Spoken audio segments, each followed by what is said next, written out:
పచ్చకామురులోడికి లోకమంతా పచ్చగానే ఉంటుందట. ఆర్ నారాయణమూర్తి మీద ఆయన మీద పూర్తిగా ట్రోలింగ్ అయితే జరుగుతుంది. ఇప్పుడు ఆర్ నారాయణమూర్తి గారు నిజంగా ఆయన అయితే దేవుడని చెప్తాను నేను. ఎందుకంటే ఉన్న జనాల్లో ఫిల్మ్ ఇండస్ట్రీ కావచ్చు ఎలాగైతేనండి ఉన్న జనాల్లో సింప్లిసిటీగా అంటే కొంచెం నిజాయితీగా ఉండే వ్యక్తి అంటే ఆయన మీద ఆంధ్రప్రదేశ్ కాదు తెలంగాణ కాదు 2 రాష్ట్రాల్లో చాలా మందికి గౌరవం ఉంటుంది. ఆయన అనేసరికి ఆర్ నారాయణమూర్తి గారు అంటే చాలా గౌరవం ఉంటుంది. ఎందుకంటే కొన్ని నీతి గల కొన్ని విలువలతో కూడిన సినిమాలు తీయడం, కొన్ని విలువలతో కూడిన మెసేజ్ ఇవ్వడం ఆయన ఉన్న అలవాటు. కమర్షియల్ గా డబ్బు సంపాదించుకోవాలి అనే వ్యక్తి అయితే కాదు ఆయన. ఇది మాత్రం క్లియర్ కట్ గా చెప్పొచ్చు, దాంట్లో ఎలాంటి ఉండలేదు. కానీ జగన్మోహన్ రెడ్డి గారి గురించి ఒక నిజాన్ని చెప్పాడన్న అక్కసుతోటి ఆయన్ని ట్రోల్ చేయడం ఎంతవరకు సమంజసం? ఆయన్ని వైసీపీ పేటీఎం గాడని లేకపోతే కావాలని అబద్ధం చెప్తాడని లేదా మాట మారుస్తున్నాడని చెప్పడం ఎంతవరకు సమంజసం? అంటే నిజంగా ఒక పెద్ద మనిషిని ఇలా ఈ రకంగా కించపరచడం ఎంతవరకు సమంజసం? అంటే ఆయన్ని కూడా బద్నాం చేయాలనుకోవడం ఎంతవరకు సమంజసం నాకు అర్థం కాదు. ఇంత దారుణంగా తయారవుతారని అనుకోవాలి. అందుకే నేను ఫస్ట్ చెప్పా, పచ్చకామురులోడు లోకమంతా పచ్చగానే ఉంటుందంట. జగన్మోహన్ రెడ్డి గారి మీద ఉండే కోపాన్ని, ఆయన మీద ఉండే అక్కసిని ఇలాంటి వాళ్ళ మీద కూడా చూపించడం ఎంతవరకు సమంజసం? అతను ఉన్నతోనే చెప్పాడయ్యా. అతను ఉన్నట్టే వాస్తవం మాట్లాడాడు. 100% సత్యం ఇది. జగన్మోహన్ రెడ్డి గారు మమ్మల్ని అవమానించలేదు, ఇది ఆయన చెప్పాడు.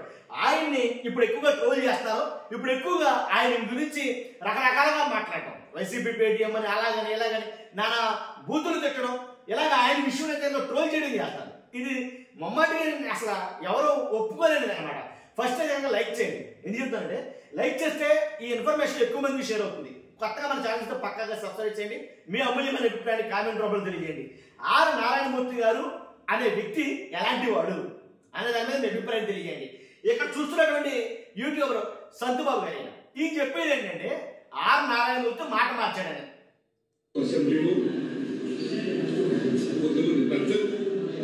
చేసిన కామెంట్స్ పై మెగాస్టార్ చిరంజీవి గారు స్పందించడంలో అది సత్యం, 100% సత్యం, 100% సత్యం.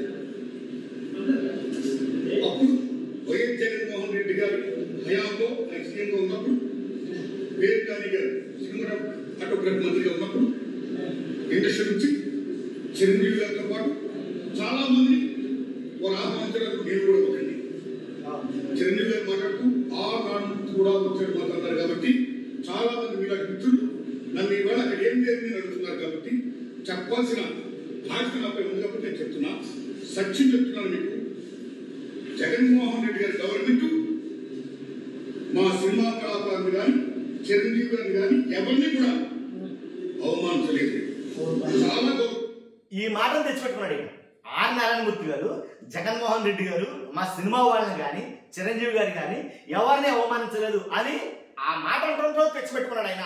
నిజంగా ఇప్పుడు సోషల్ మీడియాలో ఇలాంటి వాళ్ళందరూ కూడా ఎక్కువగా ట్రోల్ చేస్తారు. ఏంటి ఆయన మాట మార్చాడు, ఆయన సరైనడు కాదు, ఆయన మంచోడు కాదు, ఆయన కూడా ఏంటి రాజకీయాలు మునిగిపోయాడు, లేకపోతే ఆయన వైసీపీ పేటీఎం, లేకపోతే ఇలాగా ఒకటి కాదు 2 కాదు ఎలాంటి పదాలు వాడకూడదు అలాంటి పదాలని కనీసం వయసుకి కూడా గౌరవించి ఆయన వయసుకు కూడా గౌరవం ఇవ్వకుండా రకరకాలుగా మాట్లాడడం అది ఏమవుతుంది అర్థం కాదు.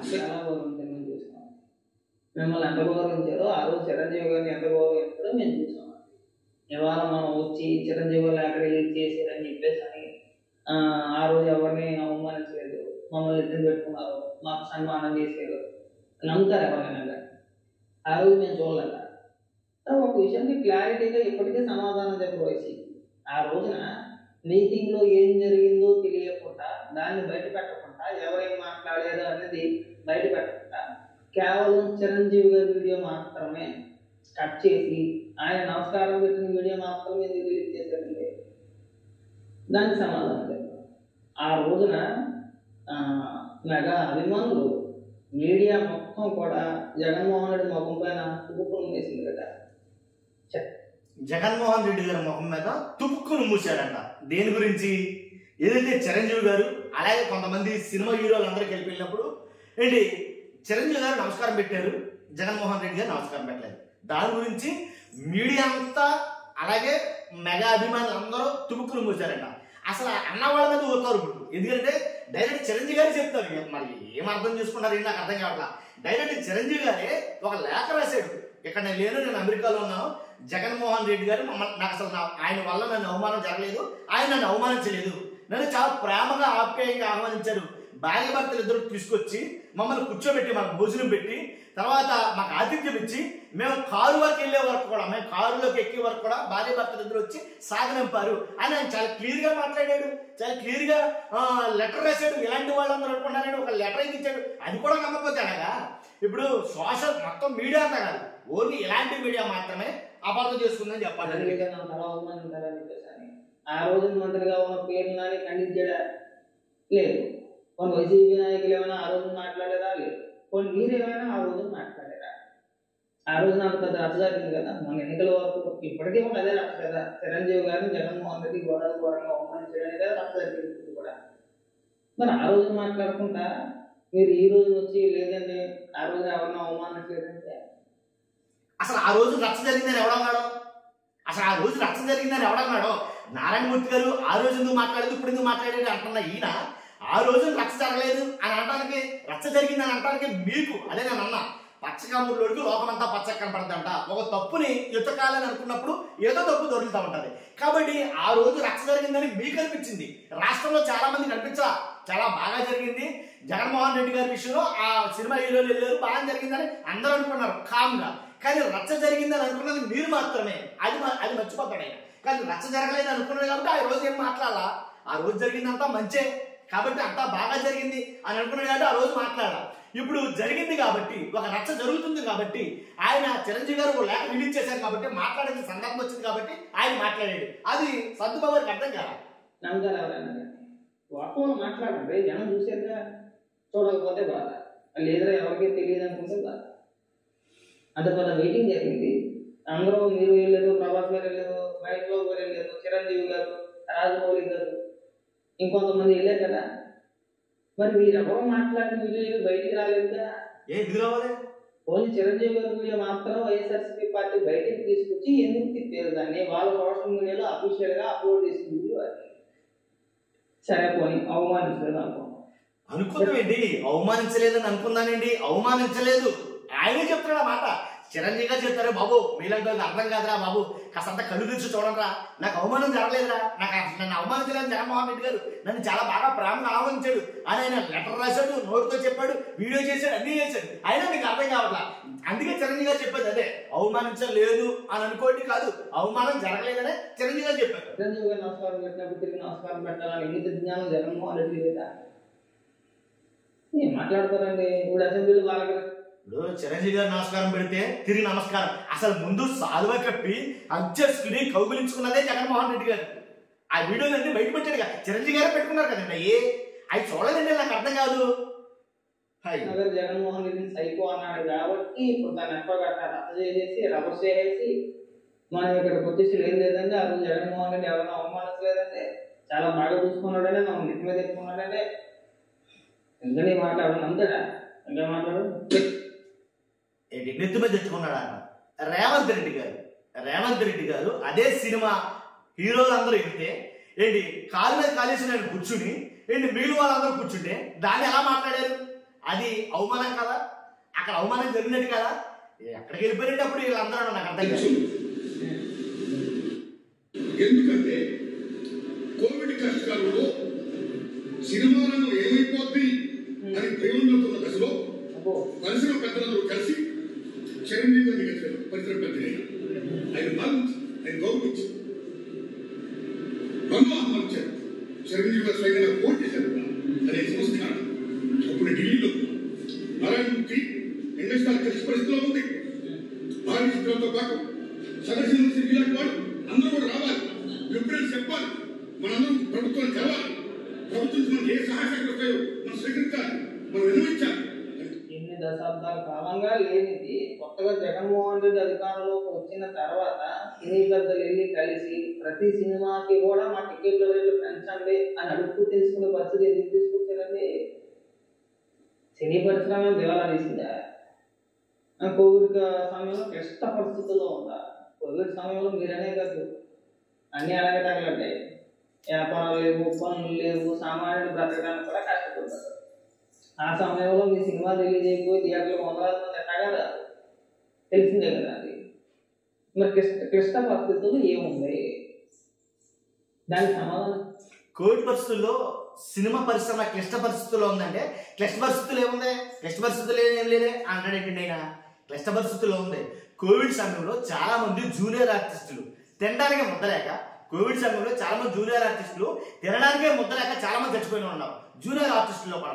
కాబట్టి అప్పట్లో చిరంజీవి గారు కానీ ఇలా కొంచెం పెద్ద పెద్ద వాళ్ళందరూ కూడా వాళ్ళకు తోచిన సాయం ఏంటి డైరెక్ట్ గా వెళ్ళి పెట్టడం ఏంటి, భోజనం కానీ అలాగే తినడానికి వండుకోవడానికి రైస్ కానీ కాయగూరలు కానీ ఉప్పు పప్పు కారం ఇవన్నీ కూడా వాళ్ళకి ప్యాకేజీ కింద తయారు చేసి చాలా మంది జూనియర్ ఆర్టిస్టులు ఇళ్ళకి పంపిన సంఘటనలు లేవా? కోవిడ్ టైంలో క్లిష్ట పరిస్థితుల్లో ఇండస్ట్రీ లేదంటాడండి. ఇండస్ట్రీ క్లిష్ట పరిస్థితుల్లో ఉంది. చెప్పుకున్నాడు చెప్పుకోలేదు, చెప్పుకున్నాడు చెప్పుకున్నాడు అంతే తేడా. కాకపోతే వాస్తవం ఏంటంటే చాలా మంది ఇబ్బంది పడ్డారు ఆ టైంలో జూనియర్ ఆర్టిస్టులు మరి ముఖ్యంగా. అలాగే చిన్న చిన్న జూనియర్ ఆర్టిస్టులతో పాటు చిన్న చిన్న క్యారెక్టర్ ఆర్టిస్టులు ఇలా చాలా మంది ఇబ్బందులు పడ్డారు కదా. అప్పుడు పెన్షన్ ఏదైతే సినిమా ఇండస్ట్రీ జరుపునిస్తారో పెన్షన్ అప్పుడు వాళ్ళకి అందేటట్టుగా ముందే అందేటట్టుగా ఏర్పాటు చేయలేదా? అప్పుడు జరగలేదా? మరి క్లిష్ట పరిస్థితులు ఏదంటే నేను ఇప్పుడు ఎవరి సినిమాకి వాళ్ళే ఒక రీలంటూ అనుకున్నారు. 150 200 లేదంటే నార్మల్ థియేటర్లు అయితే బాల్కనీ కింద నేల కింద చెప్పేసి ఉంటాయి కదా. మరి దాన్ని ప్రభుత్వం ఆధీనంలోకి అసలు ప్రభుత్వం ఏకంగా వీళ్ళంత కిందికి అమ్మేయాలి, వీళ్ళు మన దగ్గరికి ఎందుకు రావట్లేదు, సినీ పరిశ్రమ మన వెనకాల ఎందుకు లేదు అనే ఉద్దేశంతో ఒక జీవో తీసుకొచ్చి లేదు లేదు పేదవాళ్ళందరికీ కూడా సినిమా దూరం అయిపోతుంది, 5 రూపాయలకి 10 రూపాయలకి సినిమా చూపించేస్తాను నేను, పేదలు ఎవరు కూడా సినిమా చూడొద్దా? అసలు ఆ పరిస్థితి క్రియేట్ చేసిందే జగన్మోహన్ రెడ్డి ప్రభుత్వం కదా. మీరు అదే మర్చిపోతున్నారు. అంత క్లిష్ట పరిస్థితుల్లో ఏం మాట్లాడుతారంటే జగన్మోహన్ రెడ్డి గారు అంటే తక్కువ రేటుకి టికెట్లు ఇప్పిస్తాను నేను, అంటే పేదవాడికి దగ్గర చేస్తాను ఎంటర్టైన్మెంట్ అని సినిమా పరిశ్రమనే నా దగ్గరికి ఎందుకు రాదు, నా కాళ్ళ దగ్గరికి ఎందుకు రాదు అన్నట్టుగా నేను మాట్లాడి ఏంటి నేనేదో ఉద్ధరించేస్తాను అన్నట్టుగా మాట్లాడాడు అని అన్నాడు. అసలు వాస్తవంగా జగన్మోహన్ రెడ్డి ఆలోచించిందే మనలాంటి వాళ్ళ కోసం, ఎలాంటి వాళ్ళ కోసం మరి ముఖ్యంగా. ఎందుకంటే ఎవరైతే అభిమానులు చాలా మంది ఉన్నారో వేలకు వేలు తగలేసుకుంటున్నారో టిక్కెట్లు పెట్టి ఏంటి ఎవరిష్టాసారంగా వాడు టిక్కెట్ల రేట్లు పెంచేసుకోవడం అది కరెక్ట్ కాదు, చాలా మందికి ఇది నష్టం జరుగుతుంది అని అప్పట్లోనే ఆలోచించి జీవో తీసుకోవడం. టిక్కెట్ల రేట్లు ఎంత ఉండాలి, ఈ థియేటర్కి ఎంత ఉండాలి, ఈ థియేటర్కి ఎంత ఉండాలి, ఇన్ని రోజులకి ఎంత ఉండాలి అని ఒక సిస్టమ్ ఉండాలి. సిస్టమ్ లేకుండా ఉండడం కరెక్ట్ కాదని జగన్మోహన్ రెడ్డి ఆలోచించాడు. కాబట్టి ఆ రోజు అది తీసుకోవడం జరిగింది. కాదు అన్నారు, అది చాలా మట్టుకి జగన్మోహన్ రెడ్డి గారికి రిఫ్లెక్ట్ అయ్యింది, జగన్మోహన్ రెడ్డి గారు చేసిన తప్పు అని అన్నారు. మరి మొన్న జరిగింది ఏంటి? జగన్మోహన్ రెడ్డి హయాంలో తప్పు అయితే కనుక పవన్ కళ్యాణ్ గారు మాట్లాడి రారా మీరు కొత్త ప్రభుత్వం ఏర్పడింది, కనీసం ముఖ్యమంత్రి గారిని పలకరించడానికి వచ్చారా, కనీసం విష్ చేయడానికి వచ్చారా, మీకు అవసరం లేదా మేము, కాబట్టి ఈసారి ఖచ్చితంగా ఏ సినిమాకి టిక్కెట్లు పెంచాలన్నా విత్ ఫిలిం ఛాంబర్తో సహా నా దగ్గరికి రావాలని అనలేదైనా పవన్ కళ్యాణ్ గారు అనలేదా? కాబట్టి ఇప్పుడు ఏ సినిమా పెంచుకోవడానికైనా సరే రమ్మని చెప్పి అడగట్లేదా? మరి అలా జరగలేదా? సినీ పరిశ్రమ ఎవరు తీసుకెళ్లారు? జగన్మోహన్ రెడ్డి కాదా? జగన్మోహన్ రెడ్డి సినిమాకి ఒక దశ దిశ నిర్ణయించాడు, ఇప్పుడు అదే ఫాలో అవుతున్నారు. మళ్ళీ బాగా తోసేసింది జగన్మోహన్ రెడ్డి, మళ్ళీ పైకి రాదని చెప్పేసి నిచ్చినేసి జగన్మోహన్ రెడ్డి గొప్ప అయిపోయాడు. నేను ఆ ఇంటికి ఎందుకు వెళ్ళారు? జగన్మోహన్ రెడ్డి ఇంటికి వెళ్ళాల్సిన పరిస్థితి ఎందుకు వచ్చిందండి? ఇప్పుడు జగన్మోహన్ రెడ్డి గొప్పవాడైపోయాడని ఈయనకి బాధ, లేకపోతే ఆర్ నారాయణ మూర్తి గారు నిజం చెప్పాడని బాధ. ఇప్పుడు జగన్మోహన్ రెడ్డి గారి ఇంటికి సినిమా పరిశ్రమ సంబంధించిన హీరోలు అందరూ ఎందుకు వెళ్లాల్సి వచ్చింది అలాగని బాధ. ఇప్పుడు వెళ్ళట్లేదా సినిమా పరిశ్రమ అంతా కూడా? రేవంత్ రెడ్డి గారి దగ్గరికి వెళ్ళదా? అలాగే పవన్ కళ్యాణ్ గారి దగ్గరికి, చంద్రబాబు నాయుడు దగ్గరికి రాలేదా బాధ? ఏంటంటే అర్థంగా సినిమా టికెట్ దగ్గర తగ్గించారు. ఇలాగైతే మేము 100 కోట్ల రూపాయలు పెట్టి సినిమాలు తెస్తున్నాం కాబట్టి మాకు వర్కౌట్ అవ్వదు, నిర్మాత నష్టపోతాడండి, సినీ పరిశ్రమ మనకు అంతా చాలా ఇబ్బంది వచ్చేది, మనం చాలా బడ్జెట్ పెట్టి తీసేస్తున్నాం, మన రెమ్యునరేషన్ ఏమో 30 కోట్లు 70 కోట్లు పెద్ద బడ్జెట్ ఉంటుంది, కనీసం హీరోలకి ఇచ్చే రెమ్యునరేషన్ కూడా తిరిగి రాదని చెప్పేసి మనం వెళ్ళాడు కదా. అంటే 5 రూపాయలకి 10 రూపాయలకి అమ్మేసి జగన్మోహన్ రెడ్డి తప్పు కాదు. ఇప్పుడు వచ్చేసి లేదంటే ఆ రోజు జగన్మోహన్ రెడ్డి ఎవరు అవమానిస్తున్నారు? సంతుబాబు గారు, జగన్మోహన్ రెడ్డి గారు చేసిన తప్పేలా అవుతుంది. 1000-10,000 రూపాయల టికెట్లు నీ ఇష్టాసారంగా అమ్మేసుకుంటే కుదరదు. ఓ బాధిరోడు వెళ్ళి అమ్మ ఇల్లు టికెట్ కొనుక్కోవాలంటే 200-300 వస్తే కొనుక్కుంటాడు తప్ప టికెట్ 1000 రూపాయలు 10,000 రూపాయలు 5,000 రూపాయలు నీ ఇష్టాసారంగా అమ్ముకుంటానంటే బాధిరోడు వెళ్ళి ఎలా కొనుక్కోగలడు? టికెట్ కొనుక్కోలేడు కదా. కాబట్టి సామాన్యుడికి కూడా టికెట్ కూడా అందుబాటు ధరలో ఉండాలని ఆయన ఉద్దేశం. ఆల్రెడీ తెలంగాణలో కేసేసారు నిన్నకాక మొన్న ఆయన పేరు యాదవ్ అనుకుంటా ఆయన కేసేసాడు. ఆయన ఏమని తెలంగాణలో ఇష్టారాజ్యంగా టికెట్లు అమ్మేసుకున్నారు, ఇలా అమ్ముకుంటే సామాన్యుడు ఎలా కొనుక్కోవాలి, ఎవరిష్టానుసారంగా వాళ్ళు టికెట్ రేట్లు పెంచుకుంటే ఎలా కుదురుతారంటే వెంటనే తెలంగాణలో టికెట్ల రేట్లు యథాతథంగా అమ్మంటే పెంచడానికి కుదరదని చెప్పి జీవోని సస్పెండ్ చేసేది కోర్టు. మరి ఆయనకి ఎలా తెలిసిందో తెలియదో మరి ఈ విషయం నాకు అర్థం కావట్లా. ఏంటి ఎట్లా ఉందంటే ఆ పరిస్థితి క్రియేట్ చేసింది జగన్మోహన్ రెడ్డి. దాన్ని నేనేదో సినీ పరిశ్రమను కాపాడేసాను అందుకని కవర్ చేసింది జగన్మోహన్ రెడ్డి. జగన్మోహన్ రెడ్డి గారు ఆ పరిస్థితి క్రియేట్ చేస్తే ఇప్పుడు ఎందుకు కంటిన్యూ చేస్తారు? ప్రభుత్వం మారిపోయింది కదా, వేరే ప్రభుత్వం వచ్చింది కదా, ఆ పరిస్థితిని మళ్ళీ ఎందుకు కంటిన్యూ చేస్తారు? మళ్ళీ దాన్ని మార్చేయచ్చుగా కదా. ఇలాగే ప్రతి సినిమాకి కూడా మా టికెట్ రేట్లు పెంచండి అని చెప్పేసి గతంలో ఇప్పుడైనా సరే తెలంగాణలో కానీ ఎక్కడైనా కానీ ఉందా చూసారని రాస్తా. ఎందుకు లేదు? అసలు ఎలా మాట్లాడతాడో, టికెట్ల రేట్లు పెంచండి అని ఉందా లేదా? గతంలో కాదు ఇప్పుడు కాదు, ఇప్పుడు జరిగిందంతా అదే కదా, టికెట్లు పెంచమనే కదా ప్రతి సినిమాకి గవర్నమెంట్ దగ్గరికి వెళ్తున్నారు. సంతబాబు గారు మీకు క్లియర్గా చెప్తున్నాం, ప్రతి సినిమా రిలీజ్ అయినప్పుడు ప్రతిసారి కూడా ఖచ్చితంగా వెళ్ళి గవర్నమెంట్ అడుగుతున్నారు ఏమని, మేము టికెట్ ధరలు పెంచండి అని పెంచుతారు. రీసెంట్ గా రిలీజ్ అయిన ఏది ఓజీ కూడా టికెట్ రేట్లు పెంచారు కదా ఆంధ్రప్రదేశ్ లో, 1000 రూపాయలు బెనిఫిట్ షోలు 1000 రూపాయలు అమ్ముకోవచ్చారు అన్నారు కదా. తర్వాత ఏదైతే మామూలు మధ్యతరగతి సామాన్య థియేటర్ ఉంటే కనుక 100 రూపాయలని 150 రూపాయలని 150 రూపాయలు 250 రూపాయలు పెంచుకోవచ్చు అని చెప్పి ఇచ్చారు కదా పర్మిషన్. మరి ప్రభుత్వం దగ్గరికి వెళ్తేనే కదా పర్మిషన్ వచ్చింది. అప్పుడు కేసీఆర్ గారు ఉన్నప్పుడైనా సరే ప్రతి సినిమాకి సినీ పెద్దలందరూ కలిసి బాబు మా సినిమాకి రేట్లు పెంచండి అని చెప్పి అలాగే అందరూ ఎలా వస్తారా? ఇప్పుడు ఎవరి సినిమా అయితే ఆ నిర్మాత వెళ్తే సరిపోతుంది. కొన్ని మీలాగా ఒక పాలసీ తీసుకొచ్చి అంటే జగన్మోహన్ రెడ్డి ఒక పాలసీ తీసుకొచ్చి పేదవాడి సినిమా చూడలేకపోతున్నాడు, పేదవాడికి సినిమానే ఎంటర్టైన్మెంట్, అది లేకపోతే కష్టమైపోతుంది కాబట్టి నేను 5 రూపాయలకి 10 రూపాయలకి టికెట్లు అమ్మేస్తాను చెప్పి ఎవరు అనలేదుగా అన్నారా? తీసుకొచ్చేది జగన్మోహన్ రెడ్డి. ఇన్నిసార్లు మాట్లాడతాడు ఈయన 5 రూపాయలకి 10 రూపాయలకి టికెట్లు అమ్మేస్తానని చెప్పి జగన్మోహన్ రెడ్డి గారు అన్నారా? ఇది లేని మాట కదా, ఇది 5 రూపాయలకి 10 రూపాయలు టికెట్లు అమ్ముతానన్నమాట. ఎట్టకారమంటారు కదా దీన్ని. కాబట్టి ఆయన చెప్పింది టికెట్ ధరలు స్థిరంగా ఉండాలి, ఇష్టాసరంగా పెంచుకుంటానంటే కుదరదు. నీ ఇష్టాసరంగా 1000 అమ్ముకుంటాను, 1500 అమ్ముకుంటాను, లేకపోతే 10,000 అమ్ముకుంటానంటే కుదరదు. ఇది ఒక ప్రజాస్వామ్యం, ఇక్కడ ఒక సిస్టమ్ ఉంటుంది, ఆ సిస్టమ్ బట్టి ఫాలో అవ్వాలి. నీ ఇష్టానుసారంగా రేట్లు పెట్టుకుంటే కుదరదు. నువ్వు హీరో కావచ్చు, ఎవరైనా కావచ్చు, కానీ ఒక పద్ధతి ప్రకారంగా ఓ ఫ్లాట్ రేట్లు అంటూ ఉండాలి అని చెప్పాడు ఆయన. అది తేడా. ఆ నిర్ణయం తీసుకుని జగన్మోహన్ రెడ్డి ఇంటికి పిలిపించి చిరంజీవి గారి చేత దండం పెట్టించుకున్నది జగన్మోహన్ రెడ్డి. ఆ రోజు చిరంజీవి గారిని అవమానించారా లేదా అనేది ఆ వీడియో చూస్తే అందరికీ అర్థం అవుతుంది. ఏమర్థమైంది? కవర్ చేస్తున్నారు. సరే పోనీ ఆయనే చెప్పాడు, చిరంజీవి గారే చెప్పారు నేను అవమానించలేదని చెప్పేసి మరుగుంది మాట పోనీ ఆయనే చెప్పాడన్న మాట ఈయన ఒప్పుకుంటున్నాడు. ఇప్పుడు అలా నమ్మచ్చు, కానీ ఆయన అన్నంత మాత్రాన ఆయన అఫీషియల్ గా అయితే ఆయన పెట్టలో ఎక్కడ వేయలేదు. వాస్తవం అబద్ధం కూడా తెలియదు. ఒప్పుకోరండి ఆయన. ఏంటి ఆయన చెప్పాడు, సహస్రాలతో ఒక లేఖలు ఇచ్చేసాడు, ఆయన ఒప్పుకోవట్లేదు. ఆయన వీడియో మాట్లాడే ఆయన ఒప్పుకోవట్లా. ఆయన ట్విట్టర్ లో కానీ ఆయన అఫీషియల్ పేజ్ లో కానీ అనౌన్స్ చేయాలట.